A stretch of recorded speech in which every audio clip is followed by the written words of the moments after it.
The air crackled with anticipation. Dasa, a young humanosaurus, shivered with a mixture of fear and excitement.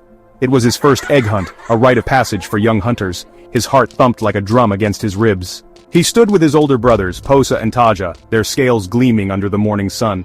The village elder, her face etched with wisdom, dipped her hand into a bowl of ochre paint. She painted a stripe above Dasa's eye. "May the ancestors guide you," she intoned, her voice raspy but strong. "May you return with full pouches and full hearts." Dasa's brothers, already veterans of the hunt, nudged him playfully. "Ready to make the ancestors proud, little brother?" Dasa nodded, trying to appear brave. He clutched the spear his father had carved for him, the wood smooth and comforting against his palm. Today he was no longer just a boy. Today he was a hunter.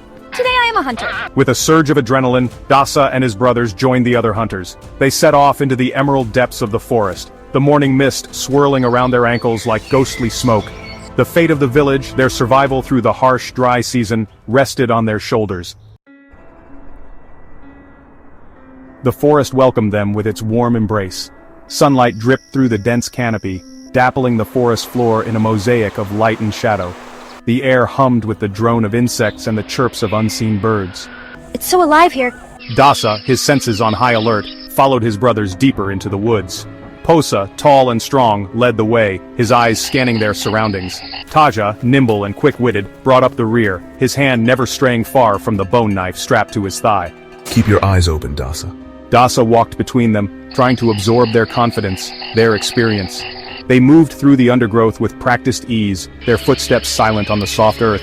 Dasa marveled at their knowledge, the way they could read the subtle signs of the forest. A broken twig, a disturbed patch of leaves, the distant screech of a predator. "We're getting close, stay sharp." As the sun climbed higher, the air grew heavy with humidity. The scent of damp earth and decaying vegetation filled Dasa's nostrils.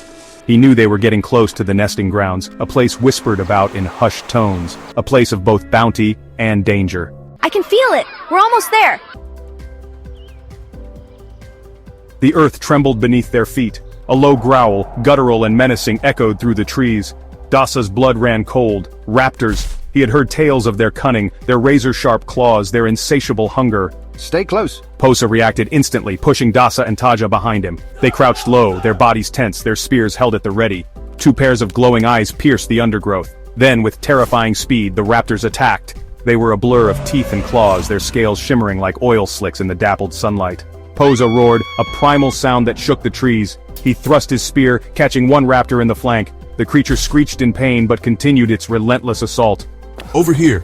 Taja, agile as a monkey, dodged a snapping jaw and plunged his bone knife into the second raptor's leg. The beast stumbled, giving them a precious moment to regroup. Run for the ravine!" They scrambled to their feet, their hearts pounding in their chests. They turned and fled, the raptors' enraged cries echoing behind them. We have to make it. They ran, the forest blurring around them, driven by the primal need to survive.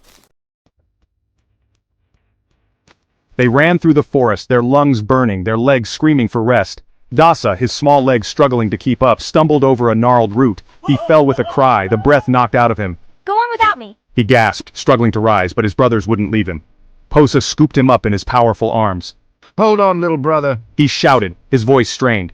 Taja ran beside them, urging them forward, but it was too late. One of the raptors had caught up. It lunged at Dasa, its claws outstretched, its eyes burning with predatory hunger. In a heartbeat, Posa thrust Dasa towards Taja.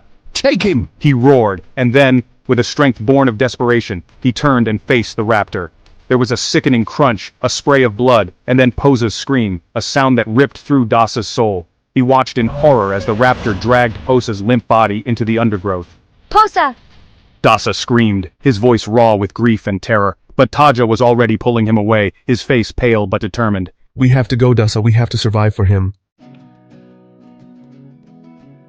They ran until their lungs burned and their legs ached. Finally they collapsed beside a gushing waterfall, its roar a deafening curtain of sound. Dasa huddled against Taja, his body trembling, his mind replaying the horrifying scene of Posa's demise.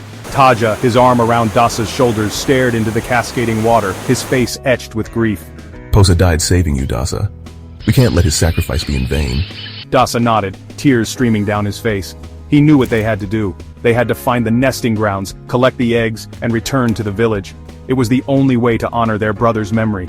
The thought of facing the raptors again filled Dasa with terror.